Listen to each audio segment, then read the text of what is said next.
Ulmankee tulfaatee ka'anaaf feenaa oolte rakkinaaf gadadoo kan nafaan argitee anoo humnaan qabu waa tokko siin godhoo du'ee baaduu sillee aansinii hirraanfadhu anoo humnaan qabu waa tokko siin godhoo du'ee baaduu sillee aansinii hirraanfadhu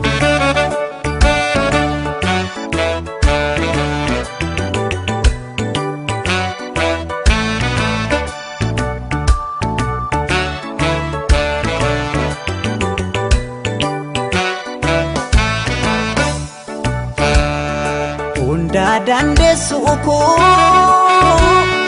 yaa bara fakkaatu narragaasiif baha kan akka kee hin jirtu rabbaanaaf si uume hunda keetu tolchee keessa keefi bifa kee walqixa bareeche dandeessu koo yaa bara fakkaatu narragaasiif baha kan akka kee hin jirtu rabbaanaaf si uume hunda keetu tolchee keessa keefi bifa kee walqixa bareeche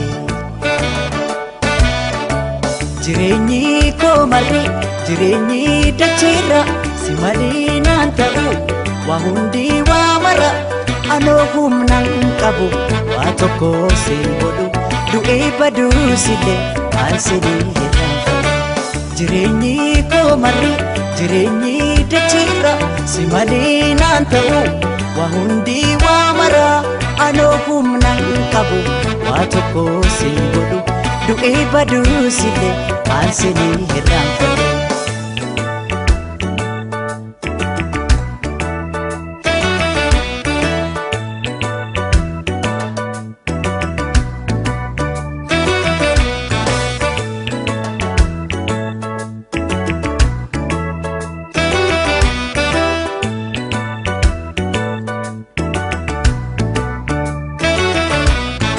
ulmankee tulfaatee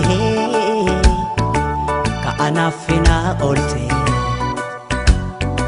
rakkinaaf gadadoo kan nafaan argitee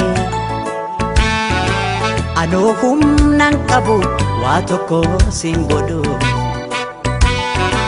du'ee baaduu sillee aansinii hirraanfadhu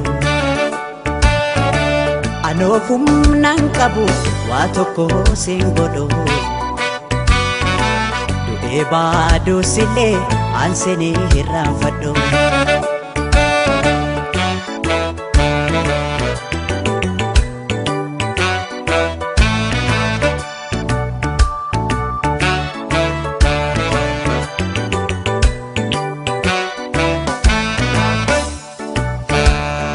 kam himeen kam dhiisaa waan ati naaf taate rakkannaani rakkate gaddinaani gaddite obseetoo beektuutoo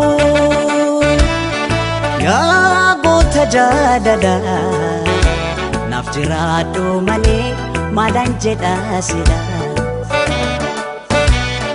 kam himeen kam dhiisaa waan ati naaf taate rakkannaani rakkate gaddinaani gaddite obsee koo beektuu koo yaa goota jaalala naaf jiraadhu malee maalaan jedhaa sila waa'ee kee ibsuudhaaf an jechootan qabu yoo jirtuun an jira kanaan achiin jiru